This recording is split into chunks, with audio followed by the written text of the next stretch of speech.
Mica Mosbacher is a political strategist and a member of the 2020 National Trump Advisory Board. She joins me live in the studio. Great to have you here, Mica. Thank you for inviting me. Now, firstly, Senate Majority Leader Mitch McConnell all but guaranteed Trump would, or there was zero chance that Trump would be removed from office here.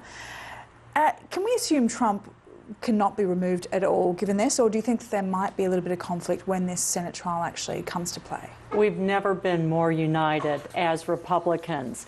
For example, if you look back in 1989 during the Clinton impeachment, there were Democrats that voted for impeachment in the House, in addition to obviously the majority of Republicans at the time. And then he was acquitted in the Senate, as we predict that President Trump will be. And we have not seen one Republican defect at this point. So this is what's very important and a real distinction from any other impeachment. Remember, the provenance for this impeachment was an anonymous whistleblower.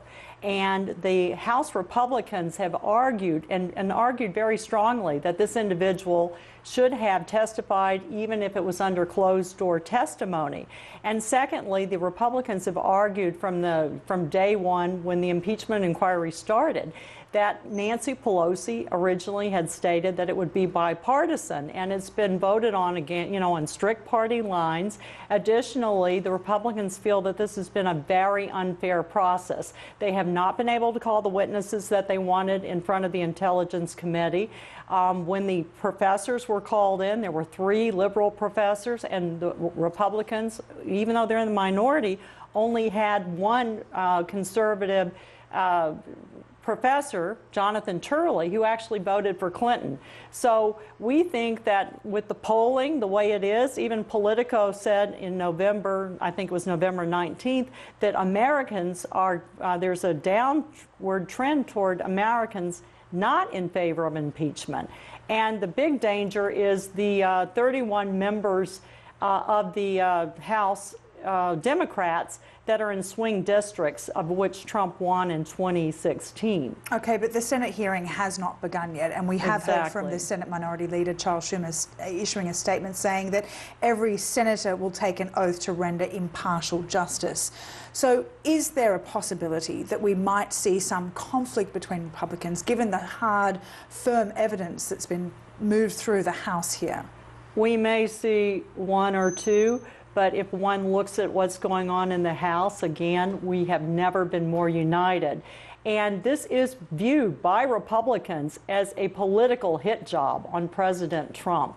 And in 1970, President Ford, who was then in the House of Representatives, argued on the floor that the the definition of impeachment, high crimes and misdemeanors, is what the House majority determines it is. So I think that actually this is helping Republicans, and I think it will help us going into 2020. Do you think there is a little bit of concern, given the fact that the strategy seems to be from the Republicans to just be stonewalling, and the counter-accusations may be turning some Republican voters off? I understand that it might help you in the short term, and President Donald Trump may not be, or looks like will not be, removed from office.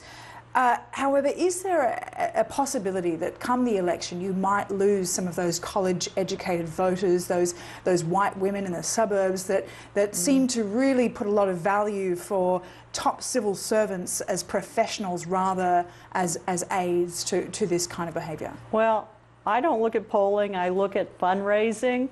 We raised a record amount, $126 million in September, for example, and over 15 million since the impeachment proceedings began with the inquiry.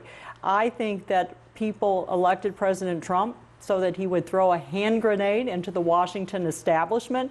He certainly has. He's been very transparent. And I think, if anything, if history is a predictor, it actually hurt Republicans when they impeached President Clinton back in 1989. And I think that there will be a backlash toward Democrats. If anything, I think this is helping with our momentum. Well, there's still a long road to go, so we'll have to wait and see. But I really appreciate your time, Mica. Thanks very much. Thank you. Mica Mosbacher there for us.